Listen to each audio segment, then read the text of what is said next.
নমস্কার বন্ধুরা, তো দেখো তোমাদের জন্য আজকে একটা ড্রাই চিলি চিকেনের রেসিপি নিয়ে চলে এসেছি। এটা খুবই সহজ উপকরণ দিয়ে দেখাবো, খুব সিম্পল ভাবে। তো চলো আজকে রেসিপি দেখে নেওয়া যাক। তো প্রথমেই আমি বোনলেস চিকেন নিয়ে নিয়েছি। এবার এর মধ্যে ধনে গুঁড়ো, জিরে গুঁড়ো, পরিমাণ মতো লবণ আর চিকেন মশলা, একটু ময়দা আর 2 চামচের মতো কর্নফ্লাওয়ার দিয়ে আর একটু ফুড কালার আর আদা রসুনের পেস্ট দিয়ে মিক্স করে নেব। আপনারা চাইলে এর মধ্যে ডিম দিতে পারেন, তবে আজকে আমি ডিম দিইনি। সবশেষে 1 ঢাকনা ভিনিগার দিয়ে এটা ভালো করে মিক্স করে রেখে দেবো 1 ঘন্টা। তো দেখো 1 ঘন্টা হয়ে গেছে। তারপর গরম তেলে আমরা এগুলো পকোড়ার আকারে ভেজে নেব, খুব ভালো করে ভেজে নেব। আর যেহেতু ভিনিগার দিয়ে 1 ঘন্টার ম্যারিনেট করা ছিল, তো খুব তাড়াতাড়ি সেদ্ধ হয়ে যাবে।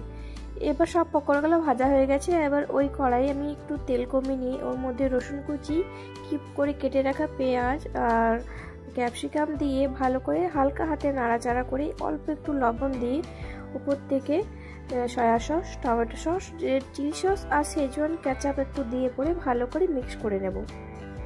তো দেখো আমার খুব ভালো করে মিক্স করা হয়ে গেছে। এবার একটু কর্নফ্লাওয়ার গোলা জল দিয়ে ভালো করে মিশ্রণটাকে ঘন করে নেব।